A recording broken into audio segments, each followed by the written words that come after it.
Oh, Bob, this is working out well. You know, foam rolling has become so popular, and it's because it works so well. However, there are certain people that are unable to safely get down to the floor or have other limitations, and we're going to show you an options where you do not need to buy one of these, and you don't need them at all. Right, cheap. All done. Hold on now, 9.3 seconds, and we're going to show you some excellent options to do it in seated or lying in your bed. Bob and Brad, the two most famous physical therapists on the internet. All right, before we get right into it, I do want to mention why foam rolling works so good, or rolling on these muscles. Number one, it actually improves the circulation, and we just did a video on this. Increases blood flow. Yep, increases blood flow. They did a study on that with ultrasound, Doppler ultrasound. Right. So when you get increased, It's proven. Yep, increased blood flow, you're always going to have good results with healing properties and other things that are good for the system. The other thing is Recovery. recovery, absolutely, after an event. If you're sore, if you have muscle knots, tight knots in there that you want to work out so that you get that circulation and the painful knots become relaxed, that's what we're going to. There we go. Yep, that's all of it, Bob. Let's hold on. We'll be right back with what we're going to show you. I've got some good news. The tools that you actually use for this are tools you may already have at home, so you don't have to spend any money. Number one, you can use a bread roller. And I've done this with a patient, and it worked out so well, he'd have to buy anything, and he had a quad problem. Or you can use paint rollers, just like there. We've got one small one. We'll show you how that works, and we've got a big one.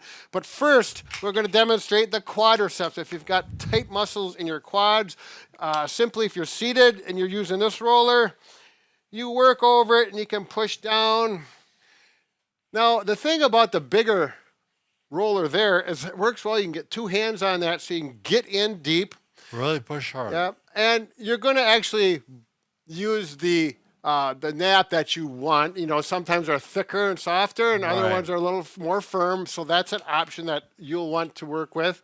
And again, you're going to spend a minute or two. You'll find a knot, and you're going to work over that knot, whichever way you do it. Now, Bob could lie down and bring his knee up and do it in that manner, and that works out well. Ooh, I've got a squeaky bread roller here. Okay, now we're going to go to the hamstrings underneath. Now, with the hamstrings, what we found is actually the roller, the bread roller works better just because you can get two hams around it, and we work it like this. You can, Bob's using this small paint roller. You're not getting a lot of pressure on there. So you may want to use one of these. Sure. Yep. There you go. The really nice, if you have fragile skin, maybe you're a senior and you have fragile skin, these are very comfortable, and it really allows you to relax while you do it. So that's a big advantage of these. All right, now we're going to go on to the calf. All right, the calf muscle, you can either do it lying. I think maybe seated, if you can get in this position, you can get a little more pressure using the small one. Works pretty good. You know, this is all up to you. You need to experiment. But you can see, if you look at my muscle here, and I'm getting in there, I'm getting some nice deformation of that muscle belly, which is what we want to get those knots worked out. You can work down into that Achilles tendon. Whoa, yeah. Again, you could use this, and this works fine. You just have to bend over farther if you have a back problem, and that irritates you. You'll stick with the paint roller. All right. And we go right to the anterior tib. Sure. This works really nice for the anterior tib.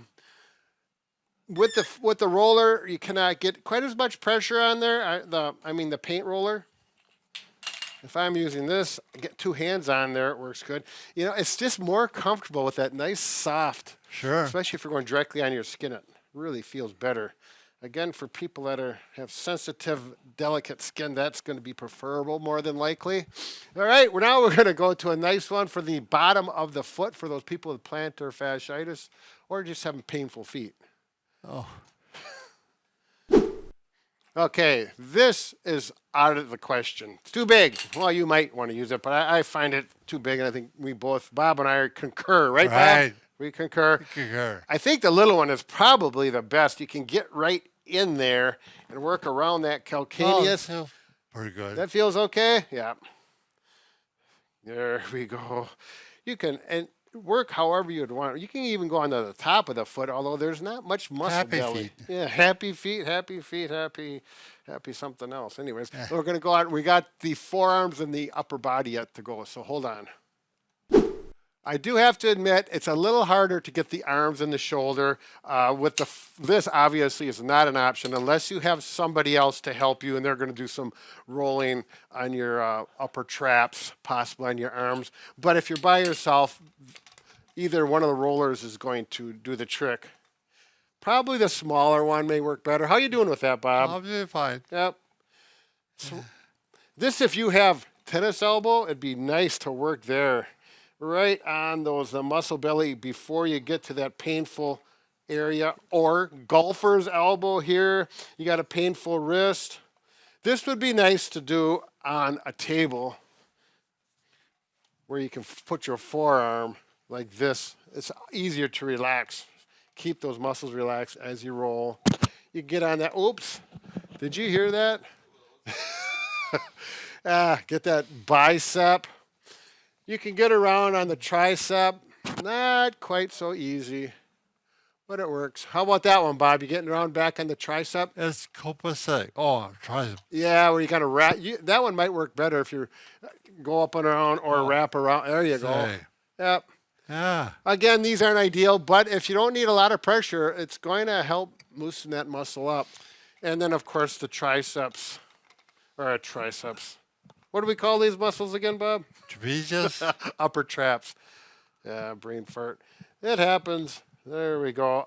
Again, this is better if someone can come behind you as you're sitting in a chair or lying on your stomach. But again, that's a second person. It's time to call in the friend. Yeah, so here we've got our pseudo foam rollers. So you can do them without getting on the floor. They're, hopefully, inexpensive. You may have them already lying at home. So once again, Bob, I think we can fix just about anything except for A broken heart. yeah, and we're going to work on that. But don't buy one of these for the broken heart thing because it's not going to work. Take care and have a wonderful day.